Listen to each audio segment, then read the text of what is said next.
পরবর্তী যে বড় খবরের দিকে নজর রাখবো, বহিষ্কৃত এসএসসির পশ্চিমাঞ্চলের এসএসসি চেয়ারম্যান শেখ সিরাজউদ্দিনকে বহিষ্কার করা হয়েছে। কলকাতা হাইকোর্টে এই কথা জানিয়ে দিল রাজ্য। বুধবার আদালতে রাজ্য জানিয়েছে, নিয়োগ মামলায় আদালতের নির্দেশ মেনেই কাজ হয়েছে। বেআইনিভাবে স্ত্রীকে চাকরি দেওয়ার অভিযোগ ওঠে স্কুল সার্ভিস কমিশনের পশ্চিমাঞ্চলের চেয়ারম্যান এর বিরুদ্ধে। সোমবার বিচারপতি বিশ্বজিৎ বসুর মন্তব্য ছিল, ওই চেয়ারম্যানকে অবিলম্বে হেফাজতে নেওয়া দরকার। বুধবার সেই মামলার শুনানিতে রাজ্য জানিয়ে দিয়েছে, ইতিমধ্যেই বহিষ্কৃত হয়েছেন শেখ সিরাজউদ্দিন। এই বিষয়ে আরো বিস্তারিত কথা বলবো, আমাদের সঙ্গে রয়েছে আমাদের প্রতিনিধি রিমিক। দেখো, যেমনটা জানা যাচ্ছে, বহিষ্কৃত এসএসসির পশ্চিমাঞ্চলের চেয়ারম্যান শেখ সিরাজউদ্দিন, বিস্তারিত কি জানা যাচ্ছে?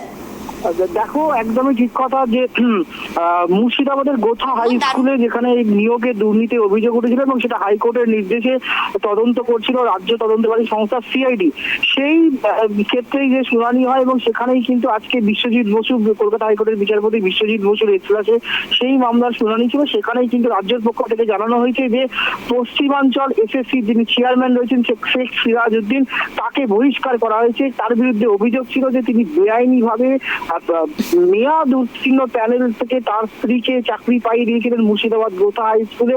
2011 সালে এই পরীক্ষা হয়েছিল এবং 2015 সাল অবধি সেই বিয়ের মেয়াদ ছিল সেই প্যানেলে মেয়াদ ছিল, কিন্তু 2019 সালে সেই প্যানেল এক্সপায়ার করে যাওয়ার পর, অর্থাৎ প্যানেলের মেয়াদ উত্তীর্ণ হয়ে যাওয়ার পর 2019 সালে পশ্চিমাঞ্চলের এসএসসি চেয়ারম্যান শেখ সিরাজউদ্দিন তার স্ত্রীর চাকরি পাইয়ে দিয়েছিলেন সেই স্কুলে এবং সেই মামলা চলছিল। এবং গত সোমবার বিচারপতি বিশ্বজিৎ বসুর এজলাসে এই মামলার শুনানি হলে বিচারপতি বিশ্বজিৎ বসু বলেছিলেন, যারা সমস্ত অভিযুক্ত রয়েছে তাদের বিরুদ্ধে অবিলম্বে পদক্ষেপ গ্রহণ করতে হবে এবং এই যে পশ্চিমাঞ্চলের এসএসসি চেয়ারম্যান যার বিরুদ্ধে তার স্ত্রীকে মেয়াদ উত্তীর্ণ প্যানেলের পর চাকরি পাইয়ে দেওয়ার অভিযোগ উঠেছে, তাকে অবিলম্বে হেফাজতে নিতে হবে। আজকে সেই মামলার শুনানি হয় এবং সেই মামলার শুনানিতে রাজ্যের পক্ষ থেকে আদালতকে জানানো হয়েছে যে ইতিমধ্যেই রাজ্যের পক্ষ থেকে পশ্চিমাঞ্চল এসএসসি চেয়ারম্যান যিনি রয়েছেন শেখ সিরাজউদ্দিন, তাকে কিন্তু বহিষ্কার করা হয়েছে।